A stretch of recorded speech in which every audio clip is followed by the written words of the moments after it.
Hey guys, it's Kayla. I'm a student at FGCU in their exercise science program. Today I'm going to be talking about dental occlusions. I'll get into that a little bit more later and how it affects sports performance, mainly looking at different components such as posture, balance, gait while walking and jogging, and also the movement of a squat. Before getting into explaining my project in depth, I'd like to give a little background on where I was placed for my internship. I was at Florida Southwestern College working with their strength and conditioning coach and one-on-one with some of their athletes. They have 5 different sports teams there that I was exposed to: volleyball, baseball, softball, men's basketball, and women's basketball. I mainly worked with their baseball team, helping with their programming and things like that. But the person that I'm using as part of this study is on the women's basketball team. I wanted to work with a little more of their team as well, but due to COVID-19 and restrictions from being able to access their site, I was really only able to work with one of their players as opposed to their whole team. But anyways, it's a strength and conditioning performance-based site, nothing too clinical that I saw there besides when I could shadow some of their athletic trainers and work on their rehab programs with some of the athletes and get different ideas there. Mainly just working on improving performance in their athletes and their teams. I'm sure some of you are thinking, what is dental occlusion? What does the mouth have to do with sports performance? How would that help improve performance? Things like that. I actually had no idea what dental occlusion was until recently at my site when I was introduced to a YouTube video with my site supervisor. We really emphasized posture and technique when lifting and things like that, so we continued looking into more of those things using resources such as YouTube, textbooks, things we see on social media, stuff like that. And eventually my site supervisor actually fell upon a YouTube video. I've shared it in some of our discussion posts and such. I can even attach a link to this post if you'd like to go check it out yourself. And it basically showed how dental occlusion has improved posture and helps with gait in athletes. So dental occlusion is when someone might have a temporomandibular joint dysfunction. So when they bite down, their teeth aren't lined up. So like sometimes someone gets knocked in the face and it throws off their joint. When they bite, this side doesn't touch, but this side does. Or there's other ways like overbite, underbite, things like that. But anyways, keeping it simple, dental occlusion fixes your bite. So when you're biting down, everything touches. So this video showed a person basically walking hunched over, all from the hip flexors, not taking long strides, lots of little different problems in his gait. And then they put a dental occlusion in his mouth and he started walking down the hallway just fine, longer strides, big difference. And for some reason I thought, this has to be fake. There's no way that just putting something in your mouth and fixing your bite can make that huge of a difference. So we decided to put it to practice. We knew of a girl on the basketball team at FSW who in the past she got knocked in her face, jaw is off. This side doesn't bite down, one side bites down. Typical problem that you could see for someone who needs a dental occlusion. So we decided to try it out with her. We took her aside, asked her if she was cool with it. She was cool with it, thought it was interesting, went on to do our little test. Put her on a treadmill, watched her walking on the treadmill, watched her jogging on the treadmill, watched her walk down the hallway, run in the hallway. Just took in all the information on how she actually walks and moves. And then we took a tongue depressor, broke it in half, put a little piece on one side where she doesn't bite down, so when she bit down, everything was touching. And we ended up seeing a huge difference in her gait on the treadmill and on regular ground. So after I saw that, I was like, wow, maybe this thing actually works. I wonder what else it can help fix besides gait. I wonder if it helps posture. I wonder if it helps squatting. I wonder if it helps some other things like balance. So I started looking into it, doing more research, and that is how I came across the idea for my project. Basically, the goal of my project is to see what else dental occlusion can improve performance-wise. I didn't go too in-depth with it. I just looked at posture, gait, balance, and the movement in a squat. And I'll explain a little bit why I only use those movements rather than sport-specific movements later on. So now I'm going to explain to you a couple of the different research articles that I found on dental occlusion, why it brought me to my topic, why it brought me to the type of things that I wanted to look at for my project, and so on. One of the first research articles I came across while I was still trying to find my topic of dental occlusion included posture and how different sports can manipulate your posture. And basically the study found that repetitive movements, as we know, alter your posture. And it specifically looked at spinal deficiencies and spinal deviations. Basically looking at volleyball, basketball, and football, and how those different sports and their specific movements have made a difference on posture in athletes, and they found that. So I'm relating that to my project because I think it's important to know what kind of deviations happen with different sports, and it made me want to look more into different research on what can we do to help this, what can we do to help improve posture in athletes. And eventually that's how I came across the dental occlusion topic, because it significantly made a difference in someone's posture just on a YouTube video. And so I looked into more research. An article I found from 2012 talked about posture in athletes and in untrained individuals, and how it can be affected with dental occlusion. So they took some people who are very active and some people who are very sedentary, had them assess their posture, and with both a dental occlusion and without a dental occlusion, and see how that changes it or not. The findings from this research showed that athletes had more of a significant change with a dental occlusion compared to those who are inactive, which I found very interesting. So for my project, as I said before, I mainly worked with one female basketball player, so she's going to be my person that is very active. I'm also taking myself. I went through the things that I wanted to look at with her, and I looked at them in myself as well. I'm somewhat active, not as active as I used to be. I played sports in college, but that was like 4 or 5 years ago. So I'm kind of like the middleman.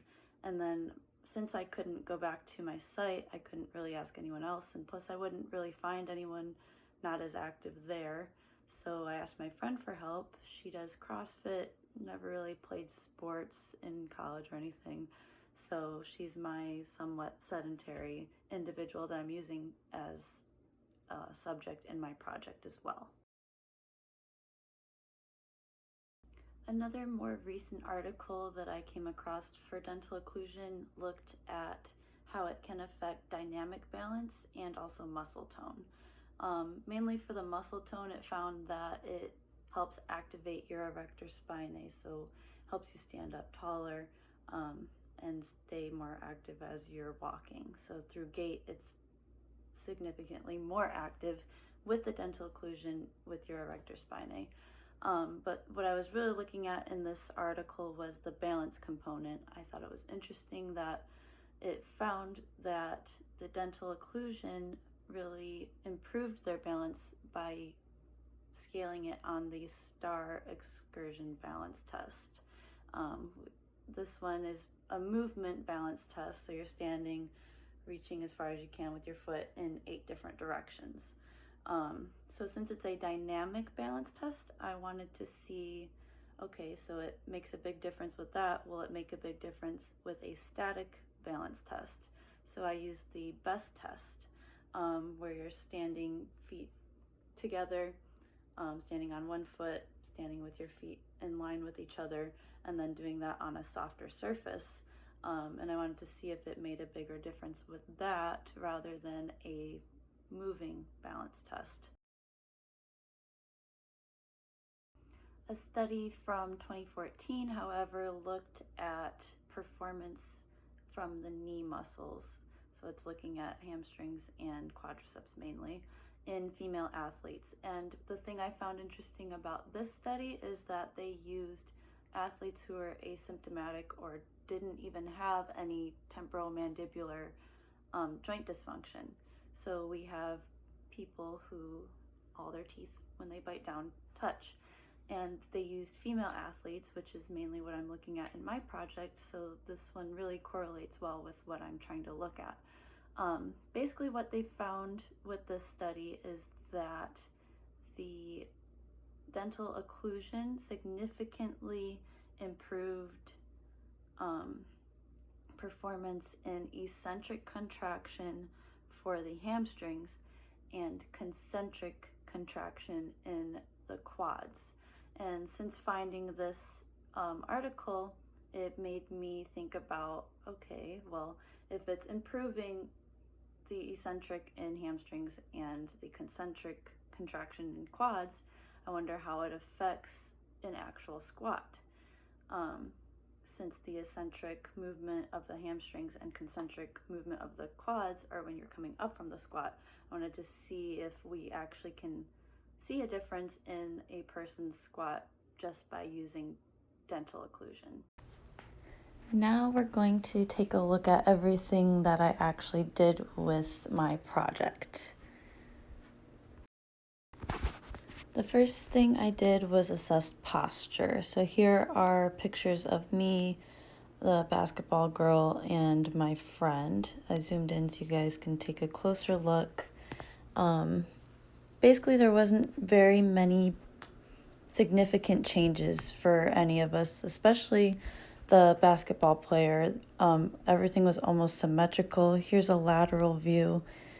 Not really that much of a difference. I noticed in myself that my shoulders were back a little bit more, but my head seems a little more forward still. Nothing too different with the basketball girl. And again, nothing too different with my friend. Next is going to be the posterior view. I noticed I stood a little bit taller. My head was kind of tilted at first. But besides that, nothing too significant in changes. I would say that there's more significant changes in sedentary people. Next is a sped up version of our BEST test, where we did all 3 stances with and without dental occlusion and on a firm and then on an unstable surface. For this, actually, for each of us, we did better with the dental occlusion. My overall scores went from 22 to 16. My friend's scores went from 26 to 23. And the basketball player's scores went from 18 to 13. So the scores for the BEST test, you want them to be lower. Every time you touch the ground with your foot or lose balance, basically, you get a point marked down. So every time you get a point, obviously, that means you're not doing that good with your balance, and that means your score is going to be higher. So that's why you want your score to be a little bit lower. And as you can see, some of us don't have the best balance. The basketball girl had significantly better balance than both me and my friend, probably because she has more muscle control. But overall, I found that with our dental occlusions, we did score better for balance. So this also shows that not only do dental occlusions help with dynamic balance, as I discussed before with my articles, it also helps with static balance. And I'll let you guys finish this video out. The next thing we'll look at is going to be our gait.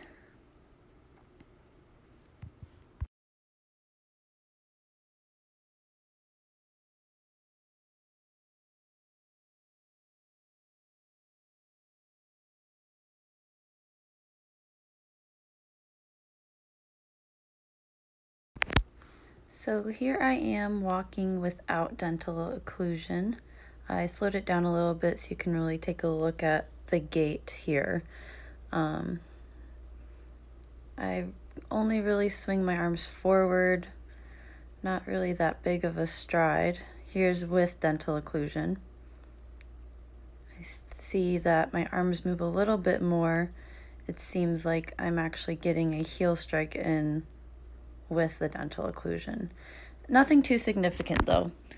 Here's a jog without the dental occlusion. Notice how I kind of hit the ground mid-foot rather than heel strike. And then here is a jog with the dental occlusion. I actually get a heel strike and I have a longer stride as well. My foot actually kicks back. Here's my friend without dental occlusion. So we're observing how she walks. She does get a heel strike in. It's also good to know that she does have flat feet. Her feet are very pronated, so that's something to be aware of while watching this as well. Here is with dental occlusion. Here's it slowed down.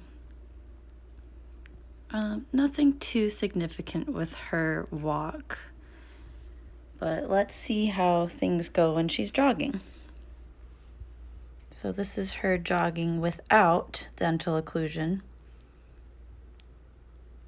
Doesn't really bring her knees up, but notice with the dental occlusion, she has a little bit more hip flexion. Knees go up a little bit higher, but nothing too significant.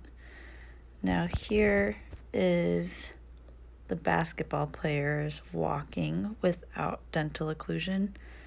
I'm not sure why this video shows up so small, so I'm sorry about that. And this is her jogging without dental occlusion. Now this is with dental occlusion. Walking, we don't see too much of a difference here. I slowed it down a lot so you can see a little bit more, but I didn't notice anything significant with the walk for her. However, let's look at when she jogs. You can see her knees bend a little bit more. She's bringing her legs up higher, which is going to end up making the stride a little bit longer. She's kicking her feet back farther on the end of her stride. The last thing we're going to take a look at is our squats. I did an overhead squat just to show if there's any postural changes. I wanted to do this to see if there is a change between having dental occlusion and without having dental occlusion. Based on the one article that said the erector spinae is more active with dental occlusion during gait, I wanted to see if we could see it be more active in a squat. However, watching these videos, I've watched them a few times to really take it in, and I honestly didn't see a huge change between with dental occlusion and without dental occlusion. I think the only thing I really noticed was maybe that we get a little bit lower with the dental occlusion, but nothing postural really changes. We are all still leaning forward quite a bit or arching our back quite a bit. You can see her get a little bit lower there, but besides that, I didn't see too many significant changes. I also got feedback from the basketball player from FSW. She felt that this made a difference in her running performance, and she's very thankful for it, so I'm going to share that with you guys now. All I want to say is that I am glad that somebody find a way to help me with my situation, and I never thought that actually this minor thing could have helped me like improve my performance or like fix the problem that I had with running properly. And I hope that somebody maybe someday find like a mouth piece or something to help us, because you know we can run with a stick in our mouth, or we can like chew a gum whenever we are on the court. So I just hope somebody comes up with an investment for this type of things, because I'm pretty sure that I'm not the only one who has this problem. So yeah. For future studies, obviously, I would love to have a larger group of subjects. I'd like to also look into how it affects athletes with and without temporomandibular joint dysfunction, to see if it makes any differences in that as well. I'd like to also look into testing strength and endurance of their muscles and how having a dental occlusion might affect that. I'd also like future studies to look into creation of dental occlusion mouthpieces that people can use in competition without having to take them out. Another thing that would be very interesting to look into is sport-specific movements. Something I thought of a little too late was maybe checking out the vertical with and without a dental occlusion. If it affects the muscles, then it might affect the vertical as well, or other specific movements in a sport. Some limitations that I had with this project, obviously, again, was the number of subjects. I would get a lot more data out of having more subjects. My project was basically like a little test to see, like, okay, is this a real thing or not? So in the future, I would like to do more research and actually put together a whole research project on this topic as well. Another thing was equipment available. Obviously, I got my topic a little late in the semester, so I wasn't able to record a lot at the site. But I did see the basketball player, on the treadmill with and without the dental occlusion. You could see it clearly on that. So I really wish I had my phone with me when we were testing that out so that I could have gotten that footage for you guys to see. But in the future, obviously, using different equipment will show you different changes as well. And then also having actual dental occlusion pieces rather than using a stick, tongue depressor, cardboard. I used cardboard. It was kind of gross to have in your mouth, so having an actual piece that is meant for dental occlusion would be beneficial as well for the future. So in conclusion to my project, I believe this is just the start of what dental occlusion can do for athletes. We see that it helps improve balance, it helps improve gait efficiency, and I think that's huge, especially for specific sports where you have running, which is in a lot of sports. You're running in basketball, you're running in soccer, you're only running in cross country, track. A lot of these things would really benefit from dental occlusion if it is making their gait more efficient. They could save more energy, they could do faster times, etc. There's a lot that can be looked into for this. As I mentioned, also, we can look into how it affects the muscles. Besides the quadriceps and hamstrings, we can look into other muscles, maybe like the calf muscles, soleus, those types of things, and see how that is affected as well. But in conclusion, it helps balance, it helps gait efficiency. Not a huge difference in posture, maybe slightly for more sedentary people, not a huge difference in squat form. However, I think that could be more looked into as well. But in conclusion, I would say dental occlusion is something that needs to be considered more, as it can help improve certain things, and it needs to be studied more to see what else it can actually help with. And I hope you guys enjoyed this video. I'm sorry it was way longer than 10 minutes. I had a lot of fun looking into this topic. It's something I've never heard of before, probably something you've never heard of before as well. So I hope you learned something from it, and hopefully we see more studies about it in the future. Thanks.